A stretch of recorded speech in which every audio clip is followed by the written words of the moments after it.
కంకర తేలిన రోడ్డుపై ప్రయాణం నరకంగా మారిందంటున్నారు వాహనదారులు.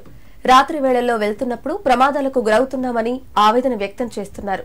అధికారులు, ప్రజాప్రతినిధులు స్పందించి మరమ్మతులు చేపట్టాలని విజ్ఞప్తి చేస్తున్నారు. సిద్దిపేట జిల్లా దుబ్బాక మండలంలోని పలు గ్రామాల్లో రహదారులు కంకర తేలి అధ్వానంగా మారాయి.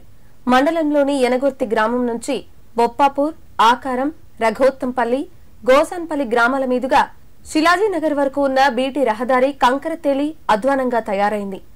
R&B శాఖ పరిధిలో ఉన్న ఈ రహదారి దాదాపు 10.8 కిలోమీటర్ల వరకు రహదారి మరమ్మతులు చేయించేందుకు గతంలో 2,08,00,000 రూపాయలతో టెండర్ ప్రక్రియను పూర్తి చేశారు అధికారులు. గుత్తేదారు మరొక చోట రహదారి నిర్మాణం చేపట్టడంతో ప్రస్తుత బీటీ రహదారి మరమ్మత్తు పనులు ఇంకా ప్రారంభం కాలేదని, రఘోత్తంపల్లి నుంచి శిలాజీనగర్ రహదారి పనులను ప్రారంభించాలని వాహనదారులు కోరుతున్నారు. అధికారులు త్వరగా స్పందించి వాహనదారులు ఇబ్బందులను తొలగించి ప్రమాదాలు జరగకుండా చూడాలని కోరారు.